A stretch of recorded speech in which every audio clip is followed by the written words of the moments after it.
അനവധി ആളുകൾ വരുന്നുണ്ട്. ഒരു തിരക്കൊക്കെ കാണാം. ഇവിടെ ചേട്ടൻ സെൽഫി എടുത്തോണ്ടിരിക്കുകയാണ്. ഞാനത് പോസ് ചെയ്തോട്ടെ. എടുത്തോ ഏട്ടാ.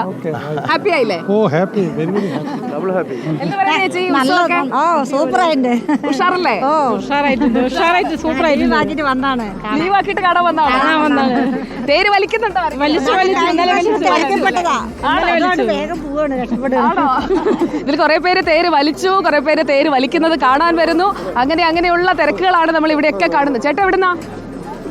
ഇവിടെ തന്നെയാണ്. കൽപ്പാത്തിയാണ്, പാലക്കാടാണ്. അപ്പോ നമ്മുടെ വിഷ്ണുവിനെ മിസ്സായി പോലെ. വിഷ്ണുവാ. അപ്പൊ ഇവിടെ ഈ ഒരുക്കങ്ങളും ഒക്കെ ആയിട്ട് കുറെ ആളുകൾ ഇവിടെ നിൽക്കുന്നുണ്ട്. നമ്മുടെ പിന്നിലോട്ടൊന്ന് നോക്കിയാൽ കാണും. അങ്ങനെ നമ്മുടെ ദീപക് വലയമ്മ മിസ്സായില്ലല്ലോ അല്ലേ? ഇല്ല, മിസ്സായിട്ടില്ല. സാനിയോ കൂടെ തന്നെയുണ്ട്. സാനിയോ, ഇത്രയും ദിവസം ഇവിടെ ഈ ക്യാമ്പയിനും ഒക്കെ ആയിട്ട് ഷൂട്ട് ചെയ്യാനൊക്കെ വന്നപ്പോ ഇത്രയും തിരക്ക് കണ്ടില്ലല്ലോ അല്ലേ? തിരക്കുണ്ടായിരുന്നില്ല. ദീപക് മിസ്സിംഗ് ആണ്. ദീപക് മിസ്സിംഗ് ആണ്. ദീപക് മിസ്സിംഗ് ആണ്. റോഷിമാലും ഇടയ്ക്ക് എവിടേക്കൊക്കെ പോയി.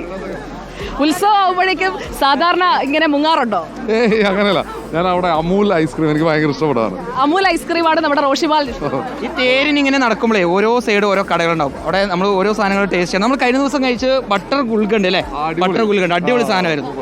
ഇന്ന് ഒരു ഇളനീർ ഷേക്കൊക്കെ കുടിച്ചിട്ട് വേണം തുടങ്ങാൻ. ഇവർ ഈ കഥയൊക്കെ പറയുന്നത് എന്തിനാണെന്ന് അറിയാമോ? ഞാൻ ഇത് എന്തെങ്കിലും ഇവർക്ക് വാങ്ങിച്ചു കൊടുക്കണം. ഈ തുളസി സാനിയോ ഒക്കെ എന്ന് പറഞ്ഞു കഴിഞ്ഞാൽ ഐസ്ക്രീം കൊതിച്ചുകളാണ്. അപ്പൊ ഞാൻ എന്തെങ്കിലും വാങ്ങിച്ചു കൊടുക്കട്ടെ. വിശക്കുന്നുണ്ടെന്ന് തോന്നുന്നു. ഈ പെട്ടിയിലാണ് കാശുള്ളത്. ആരും അടിച്ചോണ്ട് പോരുത്.